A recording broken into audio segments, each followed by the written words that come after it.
माझ्या महाराष्ट्रातील बांधवांनो, भगिनींनो आणि मातांनो, नमस्कार. जय महाराष्ट्र. सर्वप्रथम मी आपल्याला गुढीपाडव्याच्या शुभेच्छा देतो. आजपासून आपलं नवीन वर्ष सुरू होतं आहे. खरं म्हणजे या शुभेच्छा आज सकाळीच मी आपल्याला दिलेल्या आहेत, पण प्रत्यक्ष आज आत्ता भेटून पुन्हा एकदा शुभेच्छा देतो आहे. गेल्याही वर्षी आपण गुढीपाडव्याच्या शुभेच्छा दिल्या होत्या आणि त्या सुमारास साधारणतः एक आपण अशी आशा व्यक्त केली होती, एक प्रार्थना केली होती की पुढचा गुढीपाडवा जो आहे म्हणजे आजचा, हा कोविड मुक्त वर्षाची सुरुवात करणारा असू दे.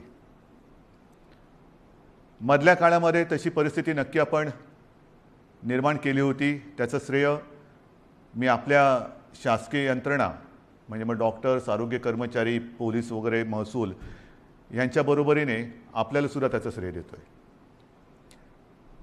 साधारणतः डिसेंबर, जानेवारी, फेब्रुवारीपर्यंत आपण कोविडवरती चांगलं नियंत्रण मिळवलं होतं. मग गेल्या वर्षीचा गुढीपाडवा म्हणजे साधारणतः हाच काळ आणि या वर्षीचा याच्यामध्ये नक्की फरक काय झालेला आहे?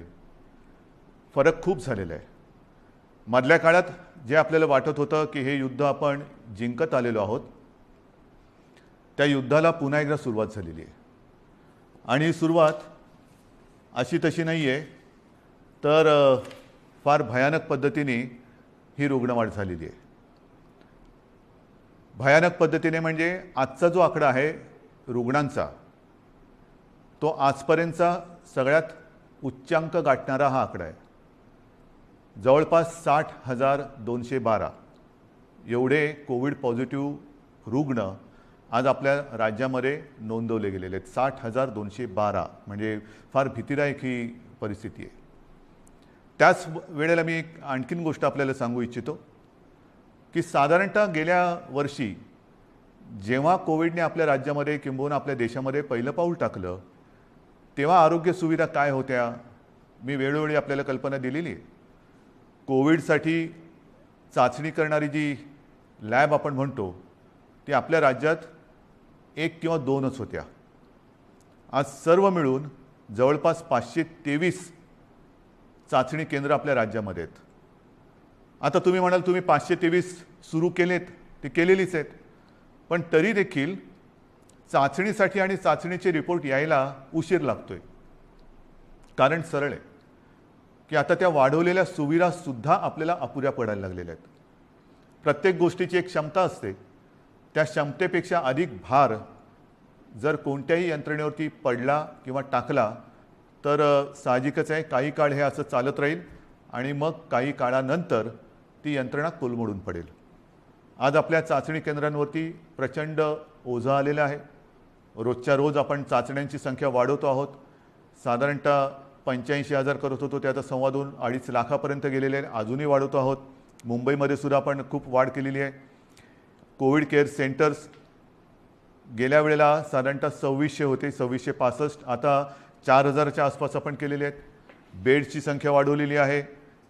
बेडसुद्धा मी बघतो इकडे की गेल्या वेळेला किती होते, गेल्या वेळेला साधारणतः 3.25 लाख होते, आता 3.5 लाखाच्या वरती गेलेले आहेत. म्हणजे याच्यामध्ये सगळे आले, आयसोलेशन बेड्स आले, व्हेंटिलेटरचे आले, साधारणतः मध्यम लक्षणाचे आले, सगळेच.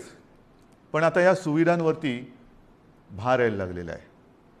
मधल्या काळात आपल्याला कल्पना आहे की आपण MPSC 10वी आणि 12वी या विद्यार्थ्यांच्या आयुष्याची खेळ व्हायला नको म्हणून ह्या परीक्षा आपण पुढे ढकललेल्या आहेत. या परीक्षा आपण पुढे ढकलू शकलो. कोविडची लाट कमी झाल्यानंतर ते आपण घेऊ शकतो, पण आपली जी परीक्षा सुरू आहे ती परीक्षा मात्र आपण पुढे ढकलू शकत नाही. माझे तर म्हणणे लवकरात लवकर त्याच्यामध्ये आपल्याला उत्तीर्णच व्हावंच लागेल.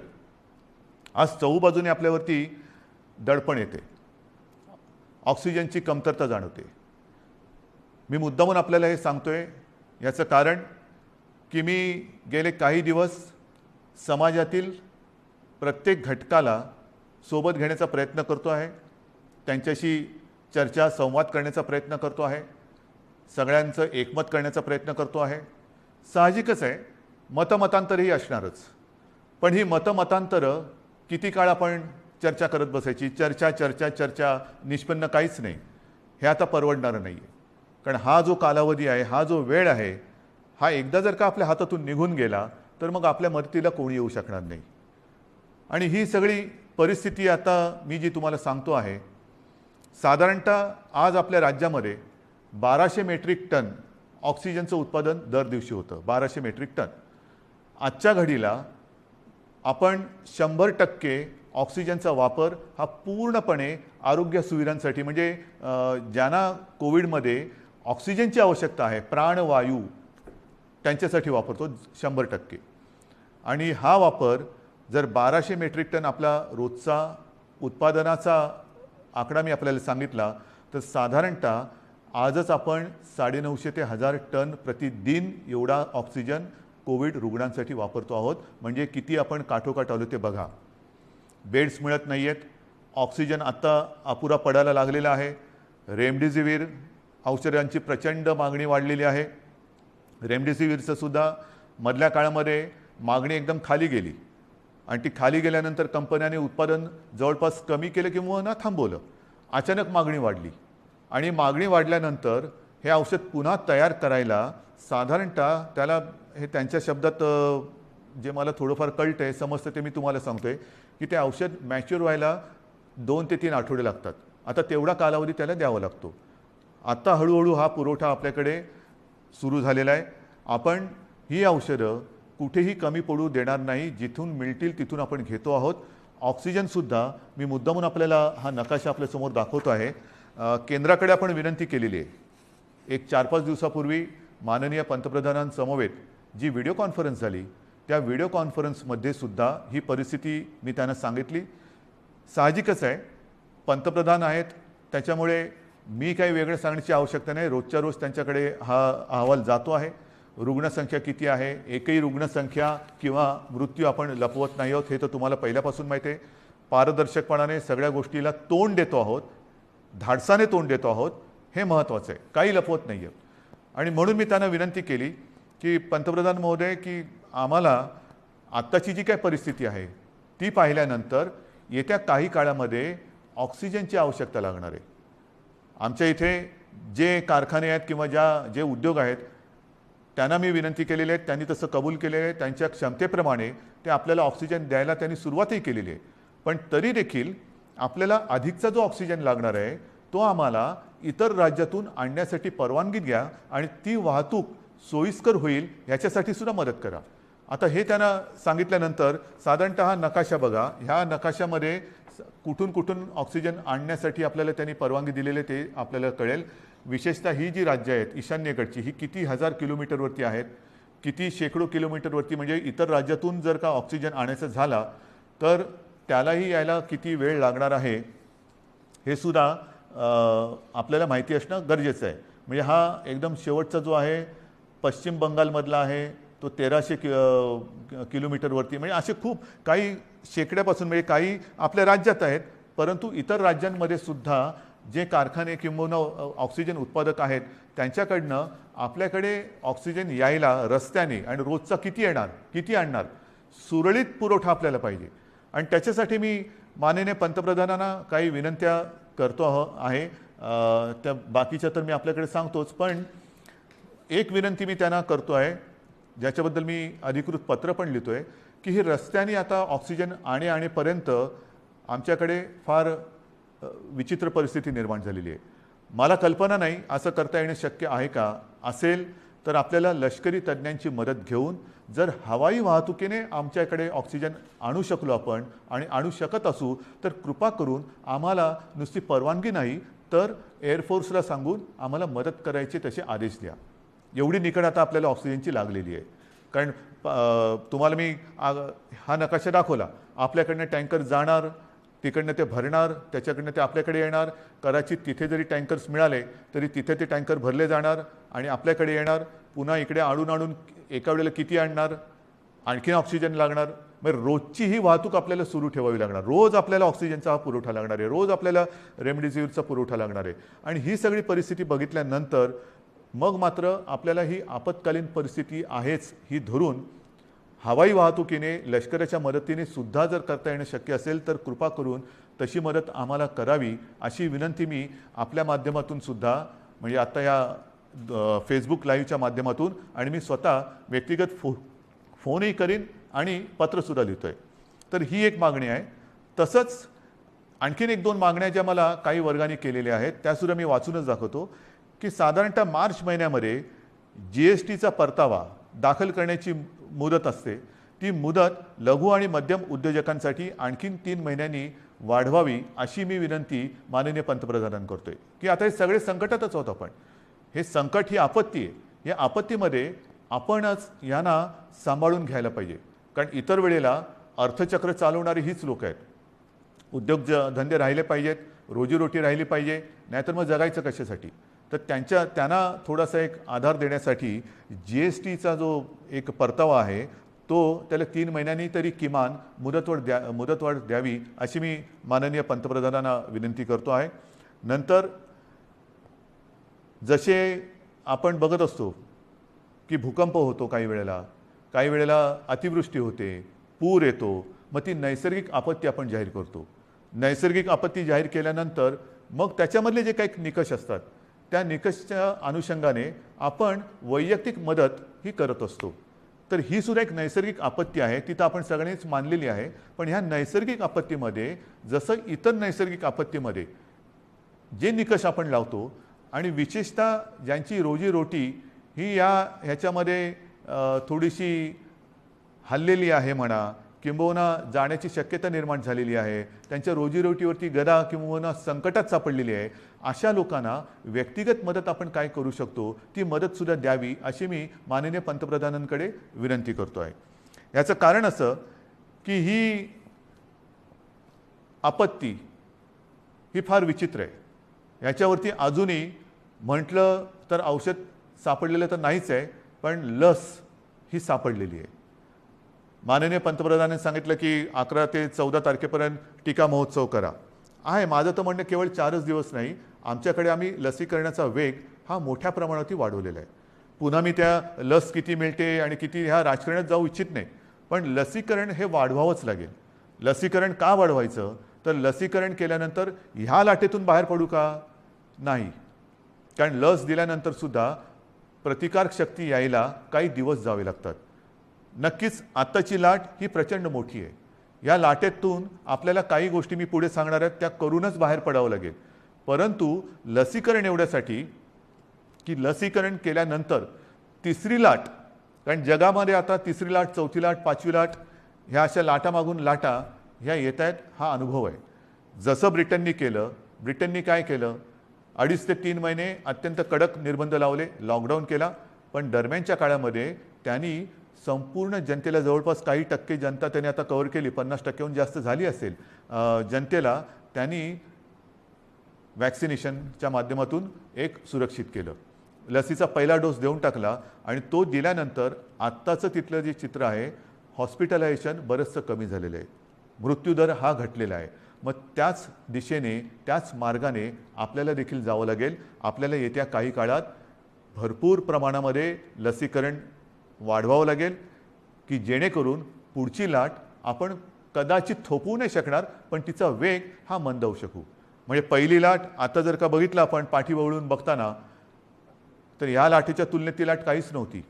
एवढी प्रचंड मोठी ही लाट आहे. अजूनही आपण पीकच्या जवळ गेलो आहोत की नाही कळायला मार्ग नाही आहे. रोजची रुग्णसंख्या वाढते आहे की कुठपर्यंत वाढेल सांगता येत नाही. एक वेगळेपण मी आपल्याला सांगतो की गेल्या वर्षीसुद्धा जेव्हा कोविडची सुरुवात झाली तेव्हा साधारणतः आपण एक चित्र समोर ठेवत असतो की आज एवढी रुग्णसंख्या आहे तर 15 दिवसानंतर रुग्णसंख्येत किती वाढ होईल, रुग्णवाढ किती होईल, महिन्याभरानंतर रुग्णवाढ किती होईल, आणखीन अशीच रुग्णवाढ राहिली, हाच वेग राहिला तर किती दिवसात किती रुग्णवाढ होईल. आणि मी आपल्याला सांगू इच्छितो गेल्या वर्षी केवळ आपल्या आणि आपल्याच जिद्दीमुळे आणि आपल्या संयमाने, आपल्या सहकार्यामुळे जे काही चित्र आपल्याला दाखवलं गेलं होतं तेवढी लाट आपण येऊ दिली नव्हती. त्यापेक्षा कितीतरी खाली आपण कोविडला ठेवला होता. म्हणजेच काय, आपण एकदा हे करून दाखवलेलं आहे. होय, एकदा आपण हे करून दाखवलेलं आहे, कोविडवरती नियंत्रण मिळवून दाखवलेलं आहे. मात्र यावेळीची जी लाट आहे ती लाट आणि जे काही चित्र समोर रुग्णवाढीचं ठेवलं जाते ते जवळपास येते. म्हणजे जी अपेक्षित रुग्णवाढ 15 दिवसांनी किती होईल, महिनाभरानंतर किती होईल, हे जे काय सांगितलं जाते ते चित्र हे यावेळेचं जवळपास सारखं आहे. गेल्या वेळेला जेवढी आपण आरोग्य सुविधा वाढवली ही आरोग्य सुविधा नाही म्हटलं तरी तोकडी पडताना आपल्याला आता दिसते, आपण अनुभवतो आहोत. पण म्हणून आपण काही स्वस्थ नाही बसलेलो, आपण हातपाय गाडून अजिबात बसलेलो नाही, बसणारच नाही. जिद्दीने आपण लढणार आणि जिंकणारच, जिंकायचंच ही जिद्द घेऊनच आपण युद्ध लढतो आहोत. आज सुद्धा मी जे काय आपल्याला सांगणार आहे ते का पाहिजे. एक तर ही रुग्णवाढ भयावह आहे, भीतीदायक आहे. ऑक्सिजनचा उपयोग आपल्याला जास्त करावा लागतोय कारण तेवढी रुग्णसंख्या वाढते. ऑक्सिजनची कमतरता ही आता जाणवायला लागलेली आहे, औषधांची कमतरता ही जाणवायला लागलेली आहे, रुग्णशय्यांची कमतरता ही आता दिसायला लागलेली आहे. आपण येत्या काळामध्ये पुन्हा एकदा आरोग्य सुविधा आणखीन वाढवतो आहोत. मुंबईत वाढवतोय, विदर्भात वाढवतोय, पुण्यात वाढवतोय, सगळीकडे वाढवतो आहोत.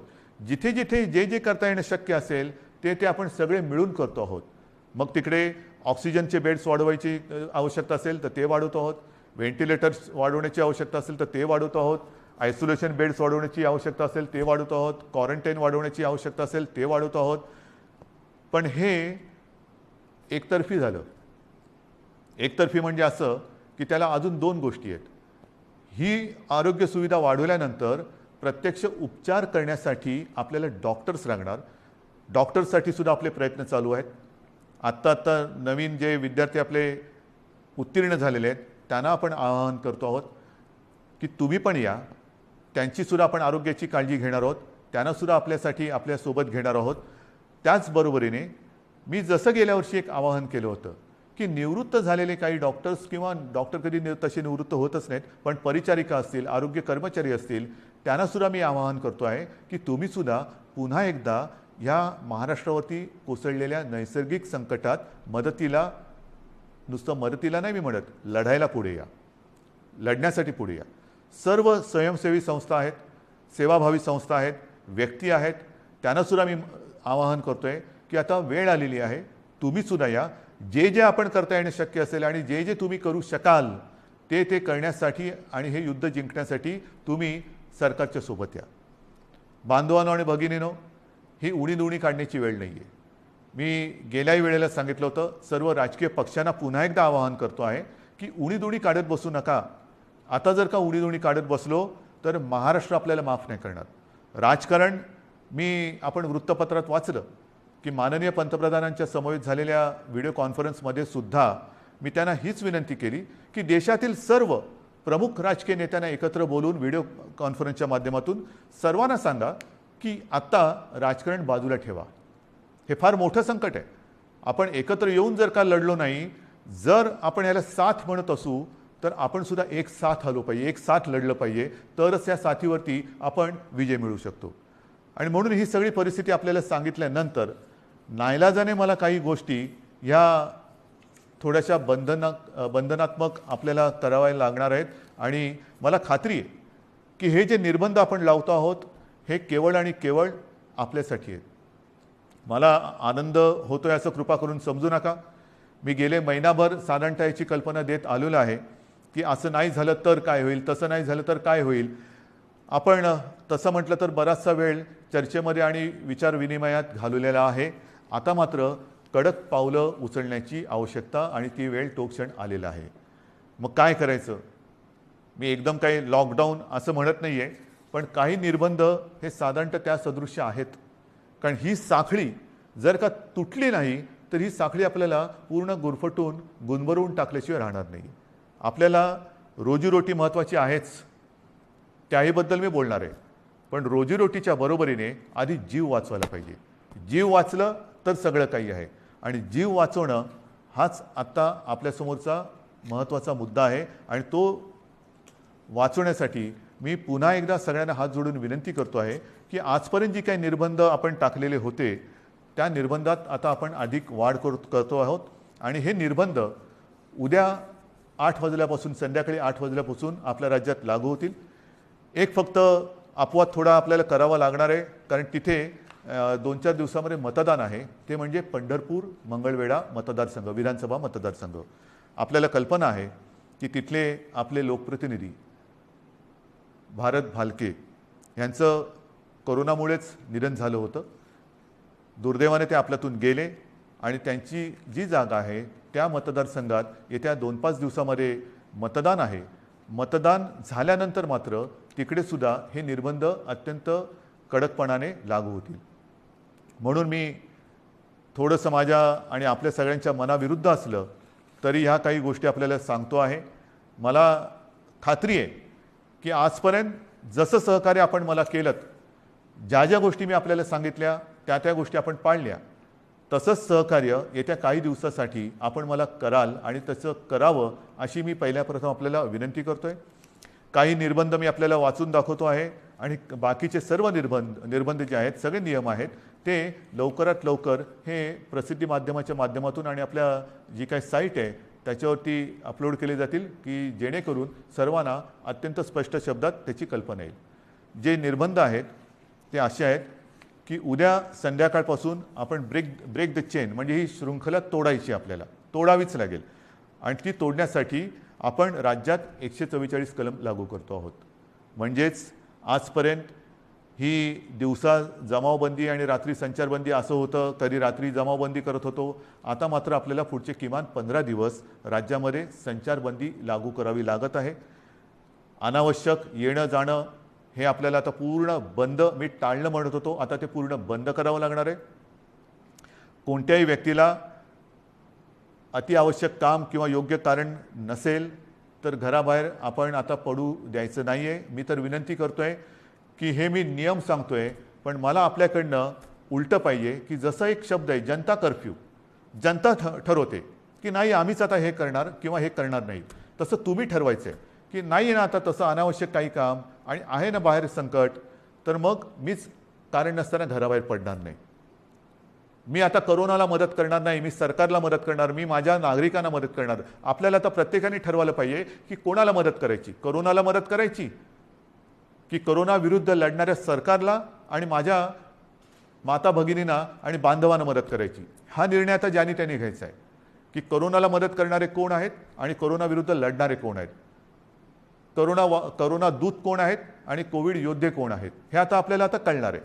आणि म्हणून मला असं वाटतं की काही गोष्टी ज्या आहेत त्याच्यात आवश्यक कॅटेगरी सेवा व उपक्रम वगळून सर्व आस्थापना, सार्वजनिक ठिकाणे, इतर सेवा बंद राहतील.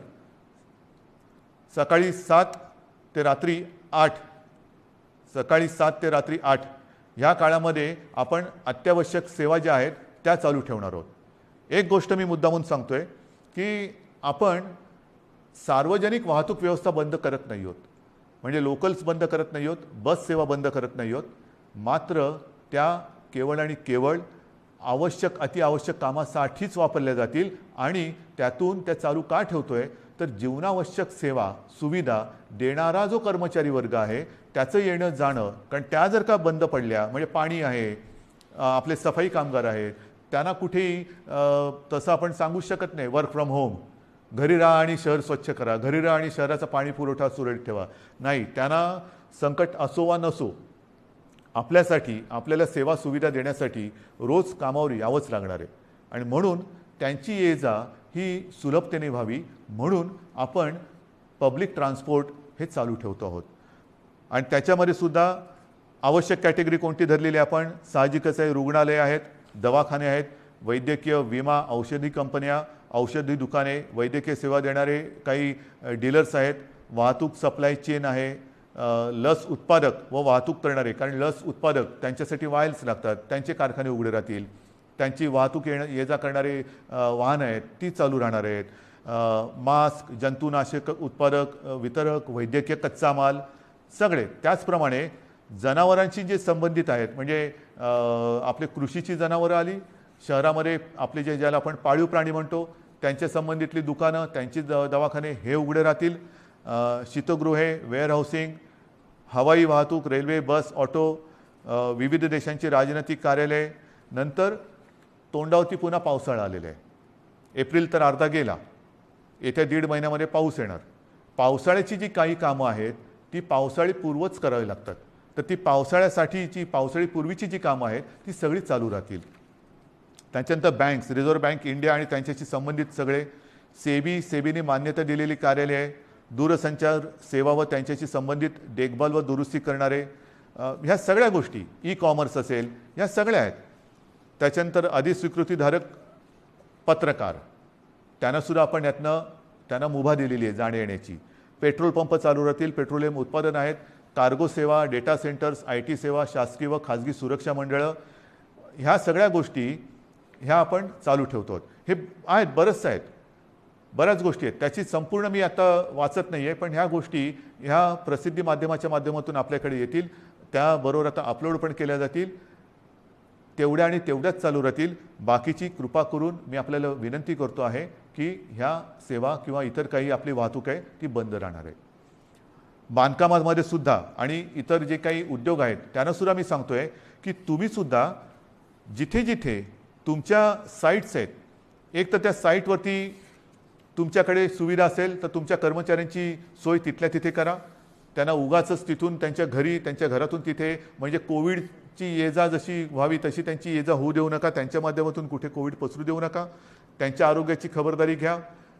जर का करायची तुमच्या कॅम्पसमध्ये सुविधा नसेल, पण काही उद्योग असे आहेत की त्यांनी त्यांच्या कर्मचाऱ्यांची एक वसाहतच वसवलेली आहे, ठीक आहे, तो कारखान्यात येईल, तिथून त्याच्या वसाहतीत जाईल, तिथून पुन्हा इकडे. एवढ्या पुरतं वाहतुकीची व्यवस्था तुम्ही करू शकत असाल तर तुमचा उद्योग चालू ठेवायला काही हरकत नाही आहे. आपल्याला अनावश्यक सगळ्या गोष्टी, सगळी ये जा ही थांबवायची आहे. म्हणून कृपा करून अनावश्यक गोष्टी ज्या आहेत त्या टाळायला पाहिजे. आता हॉटेल्स, रेस्टॉरंट यांना सुद्धा आपण त्यांच्यावरती पूर्वीप्रमाणेच निर्बंध असतील आणि टेक अवे व होम डिलिव्हरी एवढंच करता येईल. कर्मचाऱ्यांना लसीकरण आता हे बंधनकारक आहे.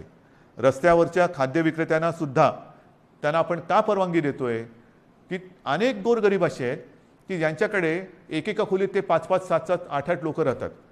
एका खोलीत एवढे लोक राहतात, त्यांच्याकडे स्वयंपाकघराची सोय नाही, मग बाहेर त्यांना खावं लागतं. आणि मग ते खाणार कुठे? जर रेस्टॉरंट्स आणि इतर ज्या काही गोष्टी आहेत त्यांना आपण टेकअवे घरी पार्सल नेण्यासाठी परवानगी देत असू, तर रस्त्यावरच्या खाद्य विक्रेत्यांना सुद्धा सकाळी 7 ते रात्री 8 ह्या वेळेमध्ये तिथल्या तिथे नाही, त्यांनी सुद्धा ते पॅक करून जो कोणी गोरगरीब येईल त्याला ते देण्याची व्यवस्था करावी.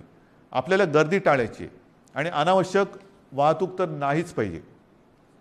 ह्याच्यामध्ये आवश्यक सेवेसाठी लागणारे उत्पादन करणारे उद्योग हे पूर्ण क्षमतेने चालू ठेवण्यात येतील आणि या उत्पादनांची निर्यात करणारे उद्योगसुद्धा चालू ठेवण्यात येतील. आपल्याला ह्या सगळ्या गोष्टींची मी कल्पना देतो आहे. आता हे झाल्यानंतर काही गोष्टी अशा आहेत की बाबा हे सगळं तुम्ही निर्बंध सांगितले, मग आमच्यासाठी तुम्ही काय करणार? रोजीरोटीचं काय? मी मगाशी आपल्याशी बोलताना बोललो की माननीय पंतप्रधानांना आपण सांगतो की नैसर्गिक आपत्तीत व्यक्तिगत लाभ जसे आपण देऊ शकतो त्या अनुषंगाने काही लाभ ह्या नैसर्गिक आपत्तीत द्यावे अशी माझी विनंती आहे. मात्र राज्य सरकार म्हणून अन्न सुरक्षा जी आपली योजना आहे त्या योजनेअंतर्गत जे सगळे लाभार्थी आहेत या लाभार्थ्यांना प्रति व्यक्ती 3 किलो गहू आणि 2 किलो तांदूळ याप्रमाणे 1 महिना आपण आता मोफत धान्य देणार आहोत पुढच्या 1 महिन्यासाठी. म्हणजे कुठेही आपण त्यांची कदाचित रोजी ही मंदावली असेल पण रोटी थांबू देत नाही आहोत. त्यांच्यासाठी अन्नधान्याची व्यवस्था आपण करतो आहोत आणि याच्यामध्ये नोंद केलेले जे आपल्याकडे लाभार्थी आहेत त्यांची संख्या साधारणतः 7 कोटी आहेत. म्हणजे 7 कोटी जे आपले नागरिक आहेत ह्या वर्गात मोडणारे त्यांना आपण पुढच्या महिन्यामध्ये म्हणजे आजपासून जेव्हापासून ही बंधन उद्यापासून सुरू होतील 1 महिना प्रत्येकी 3 किलो गहू आणि 2 किलो तांदूळ याप्रमाणे 1 महिना मोफत आपण धान्य देणार आहोत. तसंच आपल्याला सर्वांना कल्पना आहे सरकार आल्यानंतर आपण 10 रुपयात शिवभोजन थाळी ही गोरगरिबांसाठी सुरू करण्याची योजना जाहीर केली. ती जाहीर केली, योजना सुरू झाली आणि कोविड आला. मग काय करायचं? तर ही योजना कोविड आल्यानंतर आपण 10 रुपयाची जी एक शिवभोजन थाळी होती ती 5 रुपयावरती आणली आणि साधारणतः मी तोही आकडा सांगितलेला आहे. आतापर्यंत काही कोटी लोकांनी ह्या थाळीचा लाभ घेतलेला आहे.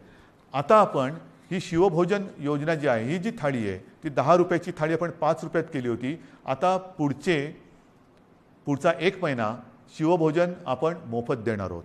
2 लाख थाळ्या जवळपास आपण रोज देतो. ह्या 2 लाख थाळ्या म्हणजे हे शिवभोजन आपण हे मोफत देणार आहोत गोरगरिबांसाठी. म्हणजे सांगतात ना की तुम्ही लॉकडाऊन करताय पण रोजीरोटीचं काय, तर रोजी थोडीशी मंदावणार आहे. मी पुन्हा एकदा सांगतो, मला कल्पना आहे, पण रोटी कुठे आपण थांबू देत नाही. ही संपूर्ण व्यवस्था, हा सगळा जो काय मी भार नाही म्हणत, हे कर्तव्य जे आहे ते कर्तव्य आपलं सरकार हे समर्थपणाने सांभाळणारच. भार हा पडणार सरकारवरती, जसा तुमच्यावरती पडतोय तसा सरकारवरती पडतोय, पण सरकार हा आपल्या सगळ्यांच्या आशीर्वादाने भार सोसणार आणि सोसायला ते समर्थ आहे. त्याचप्रमाणे आणखीन काही योजना आहेत. मी आता हे वाचतो.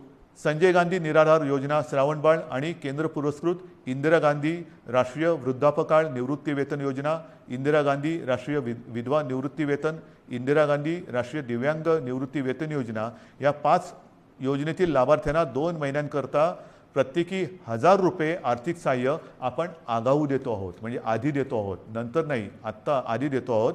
आणि ह्याचे साधारणतः लाभार्थी हे किमान 35 लाख आहेत.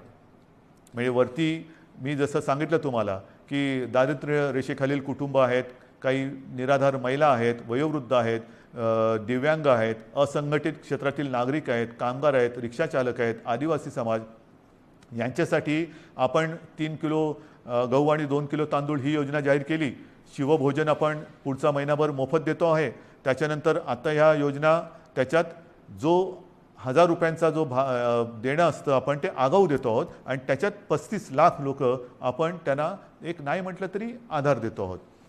नंतर महाराष्ट्र इमारत व इमारत कामगार कल्याणकारी जे मंडळ आहे त्या मंडळामध्ये राज्यातील नोंदणीकृत बांधकाम कामगार जे आहेत त्यांना 1500 रुपये, हे 1500 रुपये आपण अर्थसहाय्य देतोय प्रत्येकी.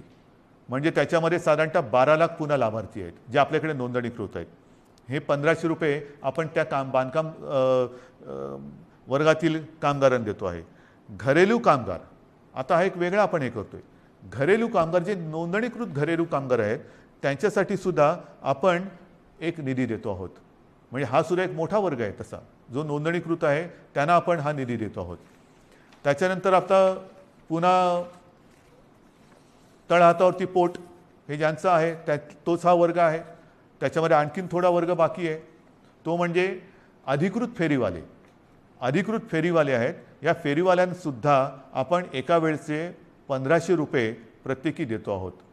फेरीवाल्यांसाठी जे अधिकृत नोंदणीकृत आहेत फेरीवाले त्यांना देतो आहोत. आणि हे जे देणं आहे हे या फेरीवाल्यांची स्वनिधी योजनेत बँकांकडे नोंदणी असल्यामुळे बँकांमार्फत हे त्यांच्या बँकेत हा जो काही निधी आहे तो त्यांना हस्तांतरण दिलं. ह्याच्यामध्ये जवळपास 5 लाख लाभार्थी आहेत. तसंच आपले रिक्षाचालक आहेत, कारण सगळंच बंद केल्यानंतर रिक्षाचालकांनी काय करायचं, तर ह्याच्यामध्ये सुद्धा जे परवानाधारक रिक्षाचालक आहेत त्या रिक्षाचालकांना सुद्धा एका वेळेचं आपण 1500 रुपये हे देतो आहोत. आता याच्यामध्ये सुद्धा साधारणतः 12 लाख लाभार्थी आहेत. म्हणजे तुम्ही बघत जा, 7 कोटी, 35 लाख, 12 लाख, 5 लाख, 15 लाख, आपण जे जे करता येणं शक्य असेल ते करतो आहोत. माझ्या आदिवासी समाजासाठी सुद्धा खावटी योजनेचा लाभ घेत असलेल्या आदिवासी कुटुंबांना प्रति कुटुंब आपण एका वेळेचं 2000 रुपये हे आर्थिक सहाय्य देतो आहे. ह्याच्यामध्ये सुद्धा आता लाभार्थी 12 लाख आहेत. म्हणजे आपण जेवढं करता येणं शक्य असेल तेवढं करतो आहोत. हे आत्ताच्या घडीला हे आपण जे पटकन करता येणं शक्य आहे ते करतो आहोत. त्याच्यानंतर आता ह्या टाळेबंदी हा शब्द वापरायचा न वापरायचा, पण ही जे काही निर्बंध आहेत त्या काळामध्ये आपल्याला कोविडवरची उपाययोजना जी आहे त्याच्यामध्ये इतर काही सुविधा वाढवायच्या आहेत. त्याच्यानंतर औषधं खरेदी आली, व्हेंटिलेटर्स खरेदी करणं आलं, सुविधा आली, सुविधांची उभारणी आली, त्याच्यासाठी काही पैसे लागतात. तर त्याच्यासाठी आपल्या जिल्हाधिकारी त्यांना काही पैसे आपल्याला त्यांच्याकडे देऊन ठेवावे लागतात की तुम्हाला आवश्यकतेनुसार, कारण पटकन आता रुग्ण आला आणि काही गरज लागली तर विचारत बसायचं नाही, जे जे करता येणं आवश्यक आहे ते तिकडे करायचं. आणि त्यांच्यासाठी सुद्धा आपण साधारणतः 3300 कोटी फक्त आणि फक्त कोविडसाठी म्हणून बाजूला काढून ठेवतो. म्हणजेच काय की आपण हा सगळा जर का एक आढावा घेतला तर ढोबळमानाने हे सगळं आपण करण्यासाठी जवळपास 5400 कोटी रुपये आपण हे विविध ज्याला आधार देतो म्हणतो, तुम्ही नुसती मदत नाही पण एक आधार देण्यासाठी आणि कोविड वाढू नये वाढलाच तर औषधोपचारासाठी सुविधांसाठी म्हणून आपण एवढा एक निधी बाजूला काढून ठेवतो आहे.